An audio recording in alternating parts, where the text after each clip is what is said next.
Cool. So last the last week until two in Cardano land's been very exciting. Don't know how much you've heard of bits of news going on here and there, but there is lots of stuff happening. Um, one of the big ones, which was the launch of the Lace wallet. So I don't know how many of you are aware of the Lace wallet. I've heard about it and I've seen a video, but it seemed like a basic. They were saying it's a basic front end at the moment. Yeah, so it's pretty clean, pretty simple for now, but it's the sort of the it's IOG who built this, and IOG are the best in my mind. They're the best developers in the ecosystem. They came up with the idea in the first place. Charles Hoskinson runs that business closely, and they just seem to be most commercially minded, very good at producing stuff that people need and want. So slick UI, which is absolutely crucial to any kind of adoption. So I think this is a base layer with their nice clean wallet now that's lightweight, fast, not a pure technical monster like Daedalus. I think they'll do well. So interesting to see, and I thought I'd show that a little bit today. But as we're kicking off, has anybody got any questions in mind that they want me to look at as well? Jonathan, as I still haven't installed my Eternl wallet, would it make sense to go to Lace and skip out Eternl, or would you say? You've started with a tricky question. Because I'm still using Yoroi. Oh yeah. But are you actually going to do it? That's the biggest question. Will it make a difference? Are you still going to be using Euro? And Euro might actually be fine by the time it goes to switching. But no, I think so. If you're happy with Euro in terms of UI, and you're uncomfortable with the look you've seen or the look and feel you've had, impressions you've had of Eternl, then certainly Lace would be the logical upgrade rather than Eternl. It is much cleaner, much simpler. In fact, let me start screen sharing. Really? Oh, well, I like those are words those kind of like that resonate with you, Jonathan. Yeah, simple. That's what I need. You're doing yourself down, of course. So this is the UI for it. Now, because it's unfamiliar to me, it's fresh out of the box. I don't find it as instantly recognizable now as I do, because all my sort of keyboard and mental muscle memory has been formed around Eternl's way of working. So everything's a little bit, that's in the wrong place with Lace now, but it is very clean, very simple, and looks great. So it's got just some sort of market factors in it that make, like, for instance, just powered by CoinGecko. It says right down at the bottom. So they've obviously got some kind of commercial relationship to actually pull in pricing data from, the largest token tracking platform. I think it's probably the largest, and then its coin market cap's pretty huge as well. But that means that probably we'll see native tokens coming out of the Cardano ecosystem and appearing on CoinGecko as a reciprocal relationship down the road. But for now, it's just pulling in pricing data from CoinGecko for tokens outside of the native Cardano ones. Because there's not many Cardano native tokens that are actually on CoinMarketCap, CoinGecko, these guys. So that's why we use TradingView to do most of our token tracking. However, the Lace wallet itself, in fact, what I might do is, I don't know if I've got it activated in incognito mode, but I might try showing it disconnected.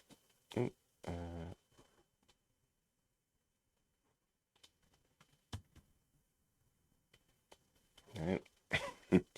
Forget my shortcut keys for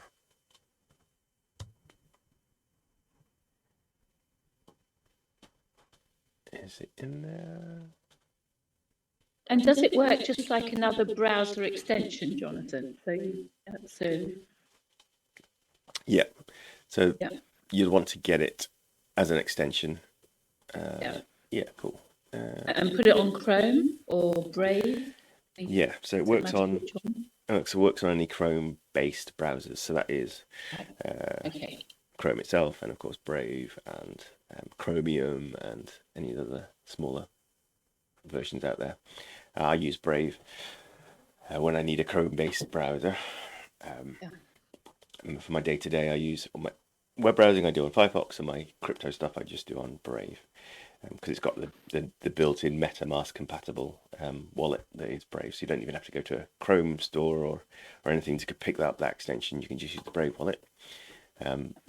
With Cardano, they don't have any wallets native to the Brave browser yet, so getting the Brave Chrome extension for Lace is the best way to go about it. Let me just find the link. So I want to allow this in private mode.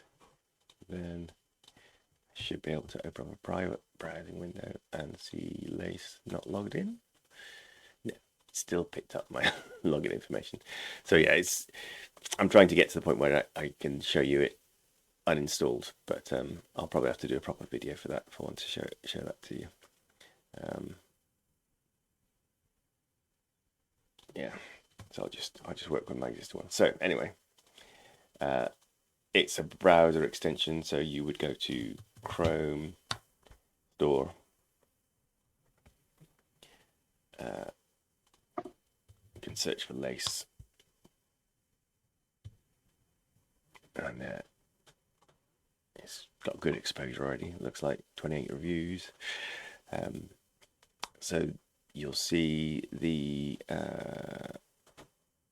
developer information. So that little small thing, there we go, is offered by IOG. So that's the one you want to look out for. Input Output Global, which is Charles Hoskington's company. So look for that. Make sure you check that. So every time you're getting anything installed from a browser, like in terms of browser extension, from either Apple Store, Google Play, whichever other stores are out there, always make sure you go and look at the author, the manufacturer, however they've termed it, and check that makes sense for you, along with the company you know are actually providing it. So you can also go to the website link, make sure that is the legitimate website link for the software.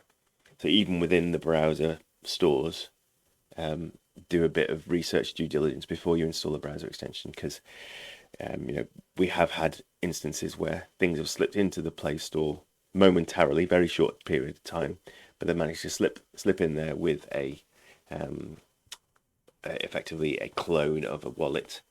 I think there was a mobile version of the Daedalus wallet that had the name and everything and all the logos looking correct, but it wasn't built by IOG. So obviously, you need to check the name of the company matches who's providing it, to avoid being hacked, installing some software that's actually got malicious intent rather than glorious shiny intent. So this one is the correct one. I'll drop the link into the chat. But when you do follow any link, like Luke was saying, if you have to follow a link, then make sure you double check everything before you click it. Yeah, I'll just grab that. I'll drop that into chat. And then you would click this. This would be install, obviously not removed from Brave because I've got it installed already. In fact, I got it on Chromium. I could show it on that, which is another browser, Chrome-based browser I've got. Quick scanner. Yeah, that might work. Okay, I'll share that screen so you can see what it would look like uninstalled. Chromium.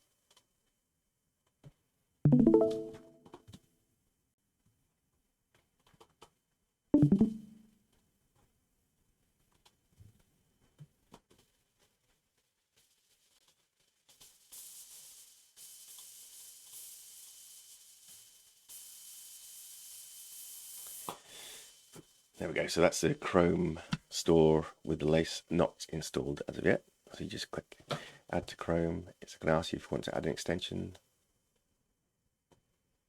And then of course it will appear up in your extensions list. And you can then click on it to open it. You might need to pin it so that it stays on your toolbar. This is going to be tiny on the recording, but there we go. So that's what it looks like. Vanilla, not any settings or anything like that. So it's then got the sort of familiar, you can either create a brand new wallet, or you can connect a hardware wallet, which you've probably got with Trezor or Ledger. I don't know whether they've got a the one that supports the wallet you have, Dinesh, but I'm still curious to find out more use cases for that because it's very nice. The Engrave. Or you can restore a wallet. So with any of the, well, actually it's not quite true, but I was going to say with any of the Cardano wallets, you can open them up interchangeably between the different wallet software out there. So you can open the same wallet in Lace, in Nami, in Daedalus, and in Yoroi, and of course Eternl. That is true to a certain extent. The older wallets won't open up in the newer wallets. So if you have a 15-word seed phrase, then you won't be able to restore this into Lace. So they've set a sort of limit of age of tech that your wallet needs to be a 24-word seed phrase wallet for it to be able to open up in here. So that's the first hurdle. If your Yoroi wallet actually has a 15-word seed phrase, Archie, you may hit that wall there. In which case, what you would be best doing is just creating a new wallet, getting that set up in Lace, delegating to a pool, and then sending your assets over from Yoroi into Lace, the new Lace wallet, because it does make sense to sort of upgrade your wallets away from the 15-word seed phrase to the 24-word, just as a sort of next iterative generation in security standards. And keeping up with those is always good. I don't know how many words are in the seed phrase for Yoroi, so I need to check that. Yeah. Great, thanks, Jonathan. That's really helpful. And Yoroi does support 24 words as well. So if you created it up later than a certain point in time, then it will be a 24-word one. Earlier than that, it'll be a 15. Okay, and if it is a 24-word one, then I can just do it through Restore Wallet rather than creating a wallet. Brilliant. Exactly. Okay. So you click Great, thank you. Restore Wallet, and so it gives you a warning if you're restoring from a wallet that's already been created in another wallet. So yeah, the terminology around it's confusing. So really we're talking about a Cardano address that you're opening up inside a wallet. So your Yoroi or Eternl wallets are just managing the same point on the blockchain. So Lace does the same thing. You're just managing the same point on the blockchain.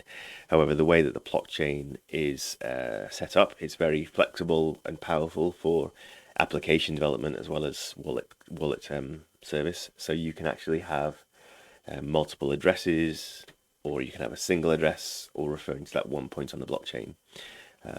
And so Nami wallet, for example, forces everybody into a single address mode. Whereas Daedalus and Eternl use a multi-address mode for that same point on the blockchain, and Lace, I think might be a single address. I haven't checked that out yet, but we'll figure it out. So if you have a multi-address wallet, it's probably what this is implying actually. If you have a multi-address wallet like Eternl, Yoroi, I'm not sure about either. Thinking about it. I think it can handle some multi addresses. Then they can import into here, but you might only be seeing one of those addresses. The assets are sitting on one of those addresses. So if you're bringing it in from Nami, for example, then you'll have no problem. If you're bringing it in from Daedalus, Eternl, I think Yoroi as well, then you might not see all your assets. I know you've had that issue before with some of your wallets not showing all your assets because it's put it into multi-address mode and you were viewing it with a wallet that didn't fully support it or support the way that was working. So that might be an issue as well, Archie. So it might be worthwhile just creating a new wallet and then sending everything over from the wallet that you know has got everything showing into your new Lace address, and that will be probably the best way forward. If I were to do the restore wallet and that doesn't show everything, can I then create a new wallet, or does that just confuse things? No, absolutely. You can have. I could create it on a different browser, couldn't? Because I've done that with MetaMask. I've got MetaMask on Chrome, and